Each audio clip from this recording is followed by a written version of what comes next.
Hi guys, welcome to I dream. నేను మీ చాణక్య.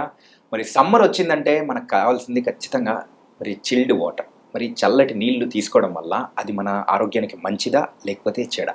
దీని గురించి మనతో పాటు మాట్లాడడానికి ప్రముఖ న్యూరో సర్జన్ మరి డాక్టర్ రంగనాథన్ గారు ఇప్పుడు మనతో పాటున్నారు. మరి సార్ని అడిగి తెలుసుకుందాం. Hi sir. సార్, వేసవి కాలం వచ్చిందంటే మనకు కావాల్సింది చిల్డ్ వాటర్. అవి లేకపోతే మనకు ఏదో నీళ్ళు తాగినంత ఫీలింగ్ అనేది కూడా అనిపించదు. మరి ఈ చిల్డ్ వాటర్ కానీ చల్లటి నీళ్లు తీసుకోవడం వల్ల మన ఆరోగ్యానికి మంచిదా లేకపోతే ఏమైనా ప్రభావాలు ఏమైనా చూపిస్తుందా? గత 3-4 రోజుల నుంచి తెలంగాణ రాష్ట్రం అంతటా కూడా ఈ ఐఎండి అంటాం, మెట్రాలజీ డిపార్ట్మెంట్ అంటే వాతావరణ పరిశోధన సంస్థ ఒక అలర్ట్ ఇచ్చారు, ఆరెంజ్ అలర్ట్. ఆరెంజ్ అలర్ట్ ఎప్పుడు చెప్తారంటే 45 వరకు టెంపరేచర్ పెరిగిపోతుంది, జాగ్రత్తగా ఉండండి అని చెప్పేది. ఆదిలాబాదు ఇలాంటి ప్రాంతాలన్నింటిలో కూడా ఆరెంజ్ అలర్ట్ ప్రవణం. హైదరాబాద్లో 40 వరకు పెరగొచ్చు అని వచ్చారు కొన్ని రోజుల్లో. అంటే వేసవి మొదలైంది, ఎందుకంటే చలివేంద్రాలు రోడ్డు మీద కనపడ్డాయిగా. సో ఇవన్నీ సమయంలో ఉంటే తీసుకునేది చల్లని నీరు. ఒక ఇంట్రెస్టింగ్ స్టార్టింగ్లో చెప్తాను, చల్లని నీరు అందరికీ ఇంట్రెస్టింగ్గా రుచికరంగా ఎందుకు ఉంటుంది తెలుసా? ఎందుకంటే చల్లనీరు తీసుకుంటే నాలుక మీద ఉండే టేస్ట్ బడ్స్ నంబైపోతాయట. ఓకే, వాటికి టేస్ట్ తెలియదండి. దానివల్ల కొన్ని ఇబ్బందులు కూడా ఉన్నాయి. ఏదైతే ఉందో నీటిలో ఉండేటువంటి ఇంప్యూరిటీస్ కానీ ఏవి తెలవదు ఆ నమ్నెస్ వల్ల. ఓకే, అందువల్లే తెలియకుండానే చల్లటి నీళ్ళు తీసుకోవడం జరుగుతూ ఉంటుంది. ఈ చల్లటి నీళ్ళ వల్ల ఇప్పుడు మాటకి మనం ఇంక నుంచి ఏ అవయవాల మీద దాని ప్రభావం ఉంటుందంటే, తీసుకున్న నోట్లో ఉండే గొంతుకులో కానీ పళ్ళలో జిమ్మని అంటుంది. ఆ తర్వాత మన కిందకంతా ఊపిరితిత్తుల లోపలికి కానీ, జీర్ణాశయం పొట్టలో కానీ, అన్నిటికంటే నేను న్యూరో సర్జన్గా నరాలు బ్రెయిన్ మీద కానీ, ఇలాగా. అదే కాకుండా ఇమ్యూనో సిస్టమ్, ఏది రోగ నిరోధక వ్యవస్థ మీద కూడా దీని ప్రభావం ఉంది అని చెప్తారు. ముందు ఎప్పుడు కూడా మంచి చెప్పుకుంటేనే కరెక్ట్. మంచి గురించి 2 మాటలు చెప్పుకుందాం.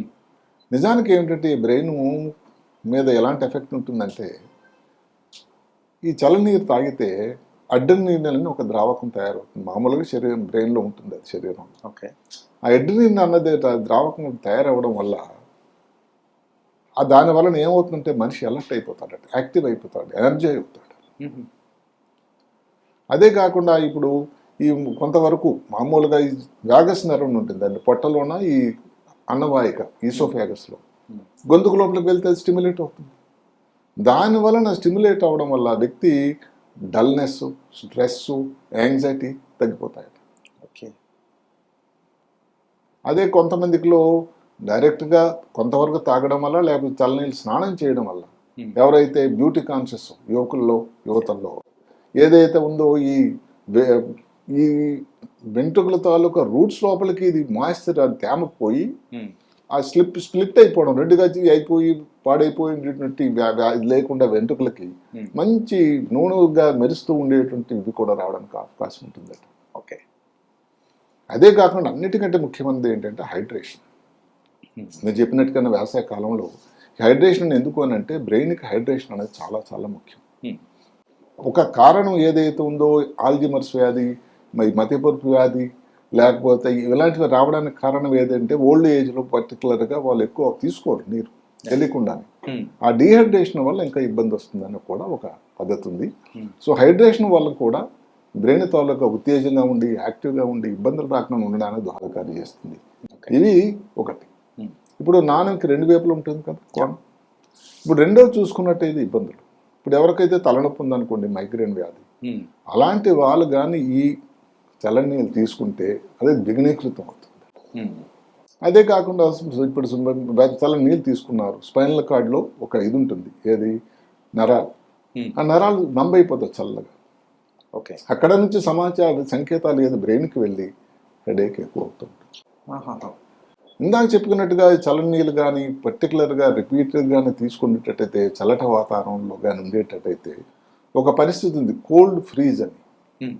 అక్కడ ఏమిటంటే ప్రాబ్లము, ఈ శరీరంలో ఉండేటువంటి టెంపరేచర్ని, వేడిని కంట్రోల్ చేసే ఒక వ్యవస్థ ఉంది. దాన్ని కోర్, బయట మనం చూసే టెంపరేచర్ వేరు, కోర్ టెంపరేచర్ అంటారు మధ్య భాగంలో, ఇన్సైడ్. ఆ టెంపరేచర్ కానీ ఇప్పుడు ఎక్కడైనా చల్లని ప్రదేశాల్లోకి వెళ్ళారు, నేను ఎప్పుడు నథులా బైపాస్ అని అక్కడికి సిక్కిం దగ్గరికి వెళ్తే, మన బార్డర్ సెక్యూరిటీ ఫోర్సు చైనా వాళ్ళతో ఎదురెదురుగా నిలబడి అంత చలి ప్రాంతంలో నిలబడ్డం నిజంగా నాకు చాలా కష్టం అనిపించింది చూస్తే. ఓకే. అలాంటి ఉన్న వాళ్ళకి కూడా ఇలాంటి ప్రాబ్లమ్స్ ఎక్కువ. అలాంటి వాళ్ళు కానీ నీళ్ళు తాగితే ముఖ్యంగా వచ్చేది ఏంటి తెలియకుండానే ఈ ఫ్రాస్ట్ బైట్ అంటారు. అంటే ఏమిటి, కాలు వేళ్ళు నంబైపోవడం, బ్లూ అయిపోవడం, తెలియకుండా కాలు వేలు డ్యామేజ్ అయిపోవడం, టిష్యూ, ట్రెంచ్ ఫుట్ అంటారు.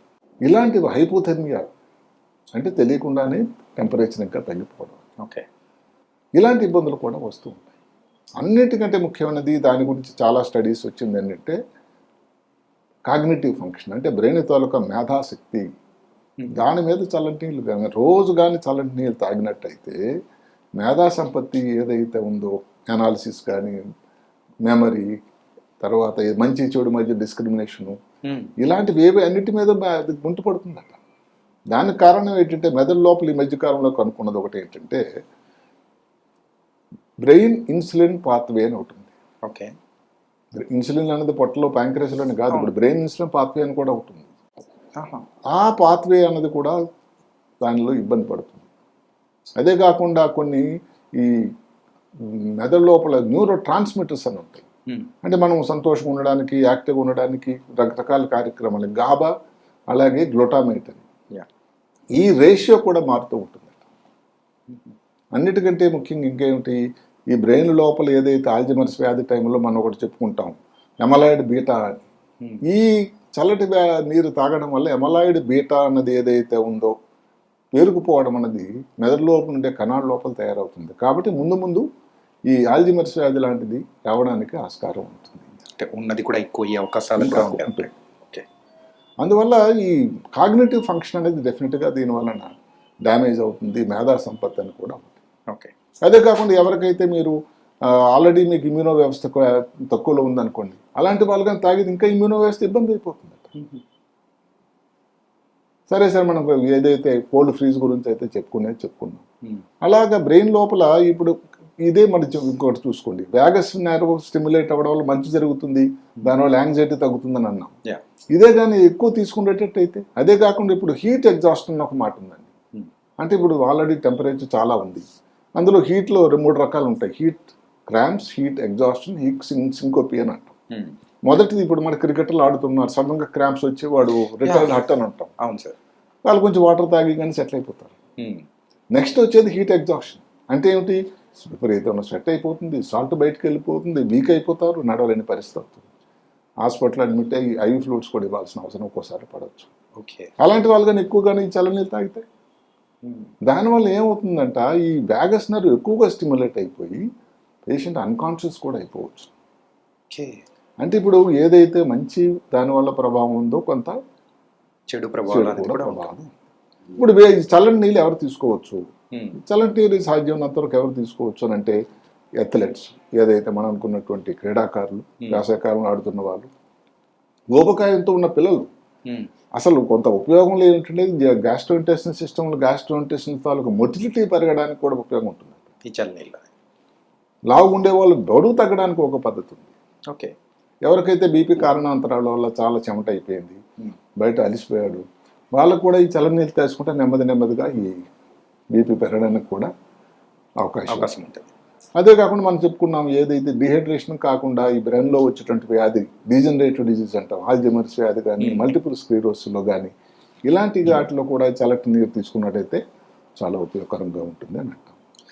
ఇక్కడ ఈ చల్లని నీరు వేడి నీళ్ళ కోసం ఒక క్వశ్చన్ వస్తుంది. ఆబ్వియస్లీ ఇక్కడ బేసికల్లీ చల్లని నీరు వేడి నీరు ఏదైనా మంచిదే. ఇప్పుడు మాటకి ఈ హీట్ ఎగ్జాషన్ ఉందనుకోండి, అప్పుడు వేడి నీళ్ళు ఇవ్వకూడదు కదా, డిహైడ్రేషన్ ఆల్రెడీ ఉంది, ఇంకా వేడి నీళ్ళు ఇస్తే ఇంకేంది పులి మీద బొట్టలాగా ఉంటుంది. అంతేగా. అయితే వేడి నీళ్ళలో ఏమిటంటే కొన్ని లవణాలు ఏది దాంట్లో సాల్ట్ వాసన కానీ లేకపోతే కాల్షియం తాలూకది కానీ వేడి చేయడం వల్ల బయటకు తెలుస్తుంది. ఆ దాని నుంచి వచ్చేటువంటి ఆవిరి దాని వల్ల కూడా స్మెల్ బయటకు తెలుస్తూ ఉంటుంది.